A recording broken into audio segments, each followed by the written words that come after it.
पाकिस्तान से चलने वाला बैनुल-अक़वामी साइबर क्राइम नेटवर्क बेनकाब। FBI, डच पुलिस और हसास इदारे एक्शन में। लाखों डॉलर का फ्रॉड, डिजिटल शवाहिद की बरामदगी और हैरान कुन गिरफ्तारी। तमाम डिटेल्स जानते हैं ARY न्यूज के ब्यूरो चीफ यासिर शेख से। ये अमेरिकन शहरियों को लूटा गया। फेक किस्म की जो है ना बिजनेस फर्म्स बनाई हुई थी, जिसके लिए इनकी दुबई और अबू धाबी और बैरून मुल्क आना जाना बहुत तेज़ी से रहा। DOJ है, डिपार्टमेंट ऑफ जस्टिस जो है अमेरिका का, वो हिल के रह गया। 30 मिलियन अमेरिकन डॉलर डिजिटल डाका है, अपनी तारीख का एक बहुत बड़ा डाका है। कौन सा बैंक था जिसको ये नॉर्मली यूज़ करते थे? बड़ी तादाद के अंदर जो फिशिंग डोमेन्स हैं, मेन सर्वर्स हैं और बहुत सारा ऐसा गैजेट जो कि गैर कानूनी तौर पर पाकिस्तान लाया गया, इस सारी चीज़ों को इस्तेमाल करने के लिए वो बरामद किया गया। बहरिया टाउन जैसे पोश एरिया के अंदर इनकी अमलाक, जायदादें, बड़े बड़े महल्लात, ज़ेर तामीर महल्लात भी जो है वो कब्ज़े में लिए गए हैं। क्राइम भी इस एतवार से किया कि इन्होंने अपने तमाम अकाउंट्स क्रिप्टो और बिनहैंस के अंदर बनाए। ऐसा लग रहा है जैसे मैं कोई अमेरिकन फिल्म देख रही हूँ। पाकिस्तान की जो साइबर क्राइम हिस्ट्री के अंदर तो ये एक डिफरेंट किस्म का केस है।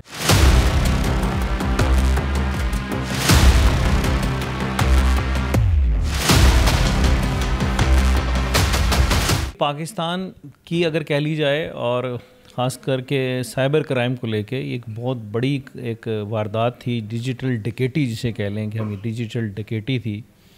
और इसमें जिन शहरियों को लूटा गया वो कोई पाकिस्तान के शहरी नहीं थे, किसी अफ़गानिस्तान के शहरी नहीं थे, ईरान के नहीं थे।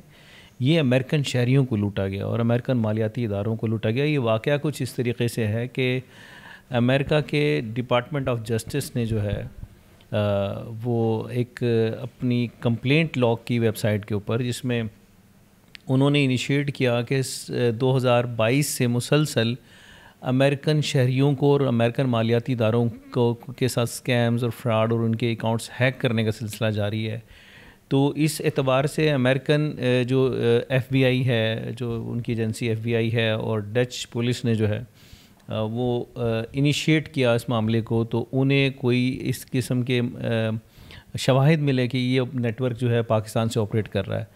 और ये नेटवर्क जो अमेरिकन FBI और डच पुलिस ने जो है इनिशली जो उनको वो जो प्रोब किया, तो उन्होंने जो तखमीना लगाया था 30 मिलियन अमेरिकन डॉलर्स का जो है नुकसान था, और ये डिजिटल डकैती कर चुके थे। ये साइबर क्राइम नेटवर्क जिसके बारे में उन्होंने निशानदेही की कि पाकिस्तान से ऑपरेट हो रहा है। पाकिस्तान की प्राइम एजेंसीज़ को जो है ये इन्फॉर्मेशन शेयर की गई डिपार्टमेंट ऑफ जस्टिस की जानिब से अमेरिकन, और पाकिस्तान की प्राइम एजेंसी ने फिर ये पाकिस्तान के अंदर जो है नेशनल क्राइम इन्वेस्टिगेशन एजेंसी को जो है ये इन्फॉर्मेशन दी कि इस तरीके से है और इस पर काम किया जाए और इसमें मुलव्विस मुल्ज़िमान को ट्रैक किया जाए। सर, ये कितना अरसा इसको जो शवाहिद मिले, इन्हें शक हुआ कि ये एक चोरी हो रही है, और इस पर अमल दरामद कितने अरसे में स्टार्ट हो गया था? क्योंकि नॉर्मली हम लोग देखते हैं कि पाकिस्तान को हम कहते हैं चले अभी तरक्की पजीर है, लेकिन अमेरिका मतलब वहाँ के हर शहरी को तो स्टार्ट से ही अवेयरनेस देना शुरू हो जाते, तो वो इतने अरसे किस तरह से इसमें फंसे रहे?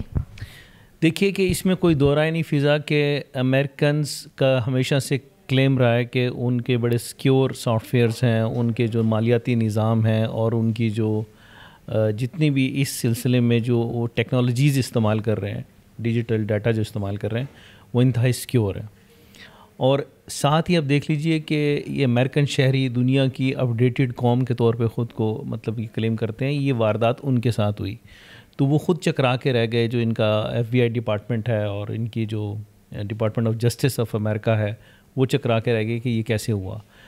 तो जो मैं आपको बता रहा था कि इनिशिएट जब हुआ, पाकिस्तान की प्राइम एजेंसी को बताया गया कि इस तरीके से 2022 से जो है ये वारदात का सिलसिला जारी है, जिसमें 30 मिलियन डॉलर अमेरिकन जो है वो लोगों से लूटे जा चुके हैं और मालियाती इदारों से लूटे जा चुके हैं। तो पाकिस्तान की प्राइम एजेंसी ने NCCIA को ये टास्क दिया। DG NCCIA ने जो है, चूँकि इन्फॉर्मेशन ये थी कि ये हमारे साउथ से जो है स्कैम और हैकर्स का ताल्लुक साउथ पंजाब से है, तो यहाँ अब्दुल गफ़ार साहब एडिशनल डायरेक्टर NCCIA को ये जो है ज़िम्मेदारी सौंपी गई।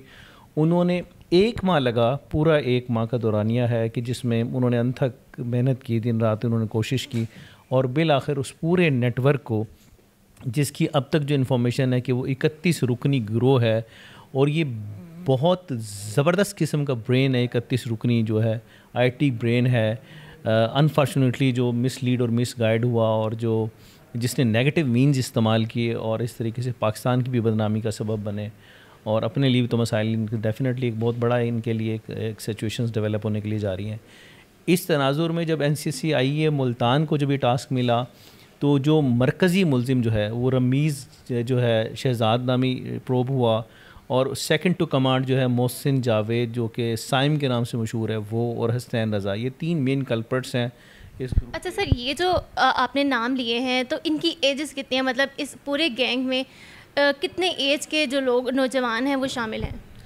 देखिए कि जो इसमें सारे ही जितने भी लोग, अभी 14 लोग हिरासत में लिए जा चुके हैं और कुल 31 पीपल्स का ये गैंग है और इसमें अभी मज़ीद इन्वेस्टिगेशन चल रही है, मज़ीद नौजवान लड़के आएंगे। ये सारे के सारे ये बिल्कुल यंग हैं और इनकी उम्रें जो हैं वो 20 से 25 साल और 26 से 30 साल के दरमियान है, मतलब टू यंग, बहुत नौजवान हैं।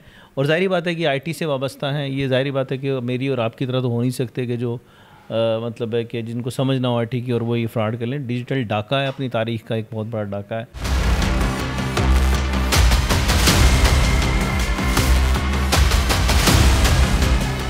इसमें ये सूरत हाल है। अब हो क्या रहा है, इसमें हो ये रहा है कि जब NCCIE मुल्तान ने इसके ऊपर काम शुरू किया और उसमें जब इन मरकज़ी मुलज़िमान की तरफ घेरा तंग किया तो पता ये चला कि वो लाहौर बैरिया टाउन के अंदर और मुल्तान सब्ज़ार से जो है उनकी कोठियाँ हैं, वहाँ से ये ऑपरेट कर रहे हैं।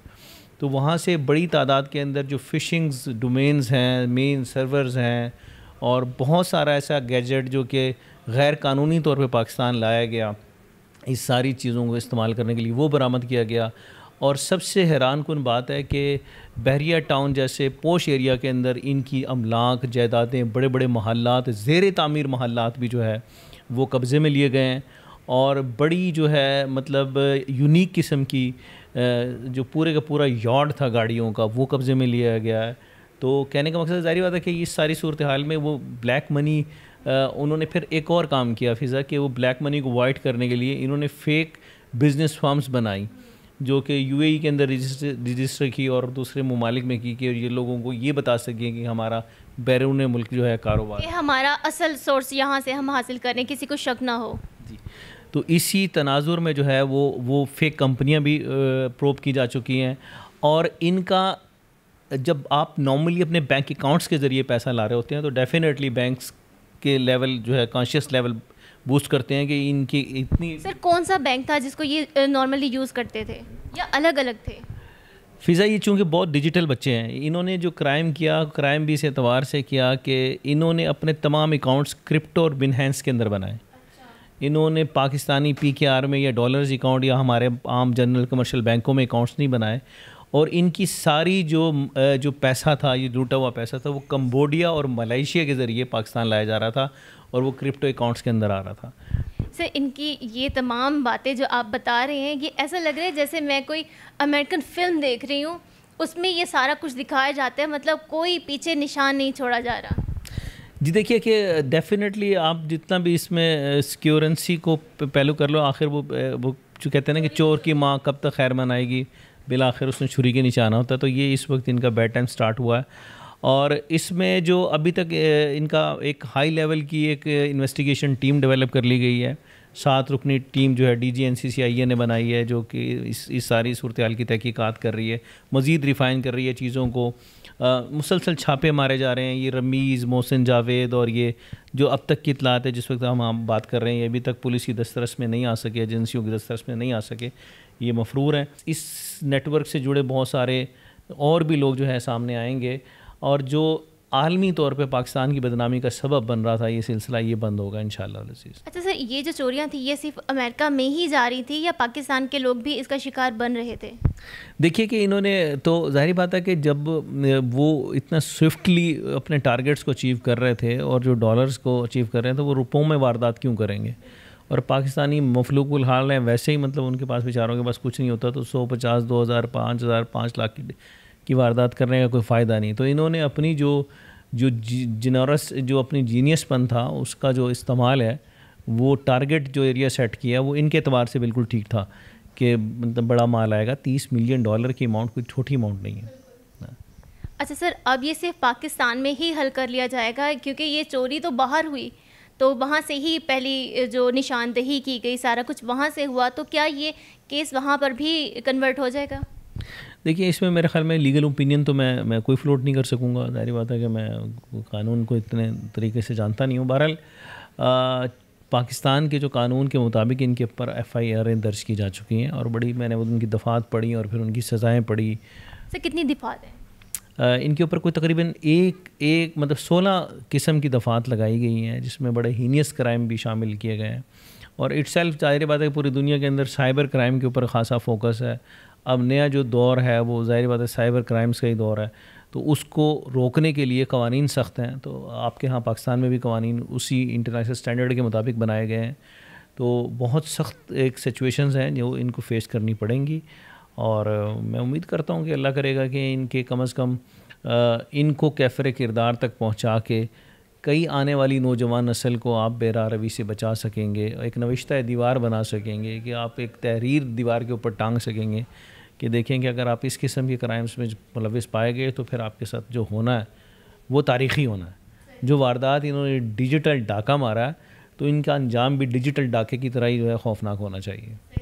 यानी कि ये फिर पहला और आखिरी केस बन जाए? यानी देखिए कि देखें पाकिस्तान की जो साइबर क्राइम हिस्ट्री के अंदर तो ये एक डिफरेंट किस्म का केस है। इससे पहले पैटी लेवल के ऊपर तो मामलात होते थे, कोई इंडिविजुअल्स के अंदर तो मतलब आप किसी को स्कैम करके या वहाँ से आप ज़्यादा से ज़्यादा क्या पाकिस्तानी हम करते थे, जो अनफॉर्चुनेट है कि हम वहाँ से गए, हमने क्रेडिट कार्ड्स बनवाए और फिर वहाँ से लोन शोन उनका उड़ा के फिर पाकिस्तान आ गए, वो हम डिफ़ॉल्ट कर गए।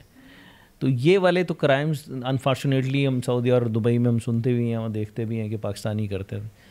लेकिन इस नौइयत का क्राइम, ये जो इतना बड़ा साइबर और डिजिटल क्राइम है, ये एक चौंका देने वाली सिचुएशन थी कि जिस पे उनका जो DOG है, डिपार्टमेंट ऑफ जस्टिस जो है अमेरिका का, वो हिल के रह गया। उनके FBI और डच पुलिस जो है उसके ऊपर काम करती रही और 2022 से वो इनको फॉलो कर रहे थे। फिर जाके उनको कुछ शवाहिद मिले और थैंक्स टू NCCIA के उन्होंने एक माह के अंदर ही पूरा नेटवर्क बरस कर लिया।